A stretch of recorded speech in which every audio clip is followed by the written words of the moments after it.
Honeycomb pad वाला cooler ज्यादा ठंडी हवा देगा या फिर घास वाला कूलर ज्यादा ठंडी हवा देगा? इस बात का पता लगाने का सबसे बेस्ट तरीका ये है कि एक कूलर में हम लोग हनीकॉम्ब पैड लगा के दोपहर में उससे आने वाली हवा का तापमान नाप लें और फिर उसी कूलर में हम लोग घास लगा के दोपहर में ही उससे आने वाली हवा का तापमान नाप लें।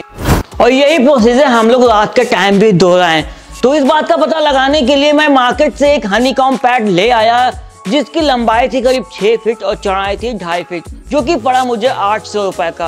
और अगर घास की बात करें तो एक कूलर में बहुत ज्यादा 100 रुपए से ज्यादा की घास नहीं लगती है। तो इस एक्सपेरिमेंट के लिए हमने एक बाजार से कूलर लिया है जिसमें पहले से ही हनीकॉम्ब पैड लगा हुआ है। तो ऐसा करते हैं, सबसे पहले जो इसमें पुराना पैड लगा हुआ है इससे आने वाली हवा का तापमान चेक कर लेते हैं दोपहर के टाइम। तो इस टाइम पे सेट के नीचे तापमान है 37 डिग्री सेल्सियस के आसपास। और ये देखो हनीकॉम्ब पैड की कंडीशन करीब 5 साल पुराने हैं और पूरी तरीके से गंदे हो चुके हैं। यहाँ पे धूल, जाला, मिट्टी सब कुछ लगा हुआ है। तो इस कंडीशन में हम लोग कूलर को चलाते हैं और यहाँ पे देखिए क्या रिजल्ट आए हैं।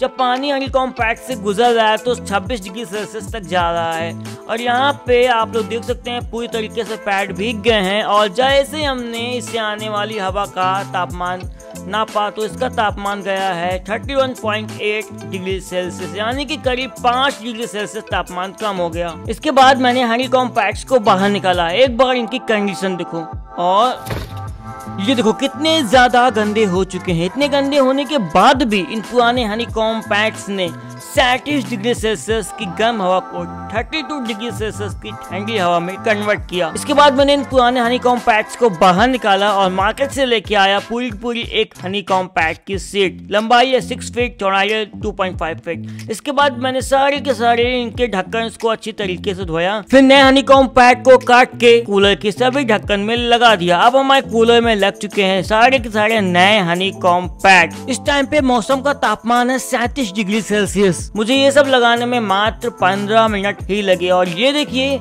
हनीकॉम्ब पैड में पानी अच्छी तरीके से जा चुका है और ये पूरी तरीके से भीग चुके हैं।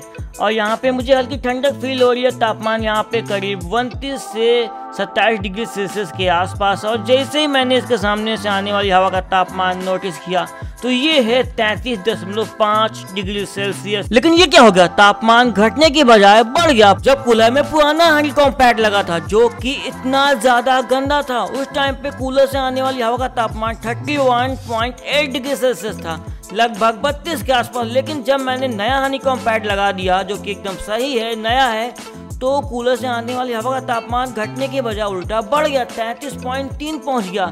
यानी कि पुराना हनीकॉम्ब पैड ज्यादा कूलिंग कर रहा था। तो इसका रीजन ये हो सकता है कि इसमें कचरा ज्यादा जम गया, तो इसकी वजह से हो सकता है इसमें ज्यादा इवेपोरेशन हो रहा हो और इसमें हवा जाने के लिए स्पेस भी काफी कम बचे हुए हैं। जबकि जो नए हनीकॉम्ब पैड है वो काफी आसानी से अपने अंदर से हवा को पास कराए दे रहे हैं क्योंकि इसके अंदर जरा सा भी कचरा नहीं है। इसकी वजह से इवेपोरेशन कम हो रहा है और नए हनीकॉम्ब पैड से हमें कम ठंडी हवा मिल रही है। लेकिन अब बारी है घास की। यहाँ पे मैंने इन्हीं ढक्कनों में वुडन घास लगा दिया है। ये बहुत कम प्राइस की मिलती है क्योंकि घास अभी एकदम नई है और पूरी तरीके से सूखी है। तो यहाँ पे मैं इसमें अलग से थोड़ा ठंडा पानी डाल देता हूँ ताकि घास थोड़ी सी मुलायम हो जाए, सॉफ्ट हो जाए और इसके अंदर अच्छी तरीके से पानी एब्जॉर्ब हो जाए। और ये देखिए अभी भी मौसम का तापमान 37.2 डिग्री सेल्सियस है।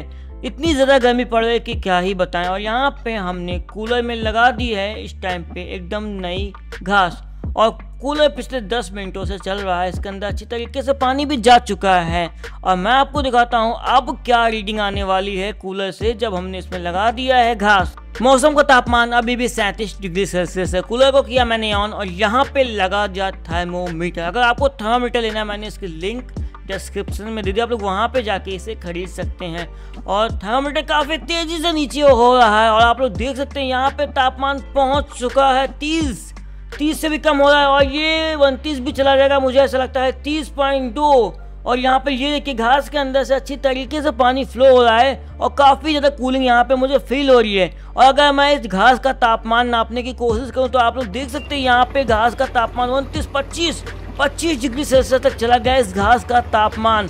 और इस घास से आने वाली हवा का तापमान यहाँ पे 29.6 डिग्री सेल्सियस हो गया है, यानी कि 32-33 से भी कम। तो दोपहर में घास ने हनीकॉम्ब पैड से भी ज्यादा ठंडी हवा दी। यहाँ पे काफी ज्यादा डिफरेंस आया है, करीब 3 डिग्री सेल्सियस से भी ऊपर का।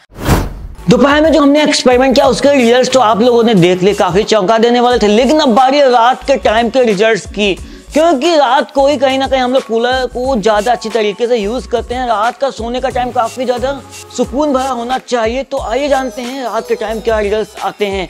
तो हम लोग इस एक्सपेरिमेंट को करेंगे रात के 3 या 4 बजे के आसपास, क्योंकि उस टाइम पे मिनिमम टेम्परेचर होता है हमारे एनवायरनमेंट का।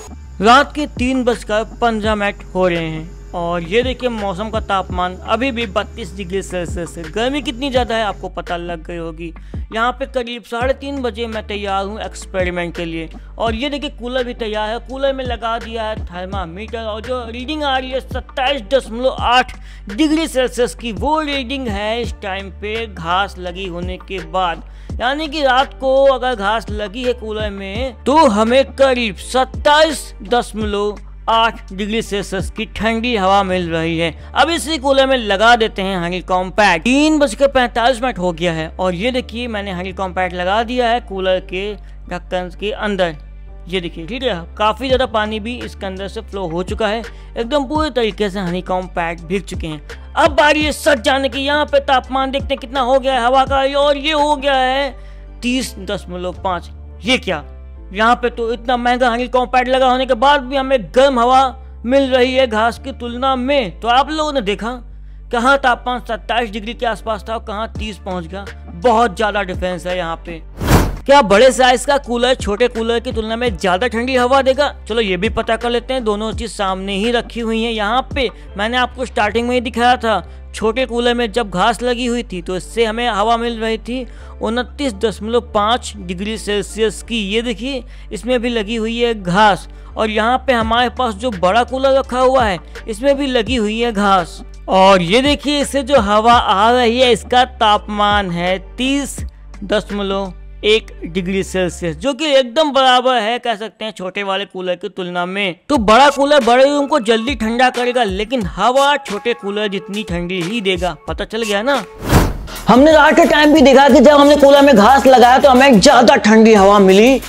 इसका मेन रीजन यही है कि जो हनीकॉम्ब पैड होता है भले वो महंगा हो, लेकिन उसमें इवेपोरेशन इतना ज्यादा नहीं होता है। लेकिन जो घास होता है उसमें बहुत बारीक बारीक एरिया होते हैं, वो ज्यादा पानी को एब्जॉर्ब करती है और घास में ज्यादा इवेपोरेशन होता है, जिसकी वजह से हमें घास वाले कूलर में ज्यादा ठंडी हवा मिलती है। तो अगर आपके सवाल का जवाब मिल गया है तो इस वीडियो को कम से कम लाइक जरूर करना और कमेंट में बताना आपके हिसाब से मैंने सही बताया या फिर गलत, और अपना एक्सपीरियंस भी कमेंट में शेयर करना। तो इस वीडियो में बस इतना ही, लेकिन शेयर जरूर से कर दो उन लोगों के साथ जिनको अभी भी कंफ्यूजन है और जो आपकी बात को नहीं मानते हैं। वो एक्सपेरिमेंट देख के खुद मान जाएंगे कि हाँ कि घास वाला कूलर ज्यादा ठंडी हवा देता है। फिर इस वीडियो में बस इतना ही, फिर मिलेंगे किसी और अमेजिंग टॉपिक के साथ। अगर आपके दिमाग में कोई टॉपिक है तो कमेंट बताओ, उस पर भी एक्सपेरिमेंट करके मैं प्रूफ के साथ वीडियो बनाऊंगा।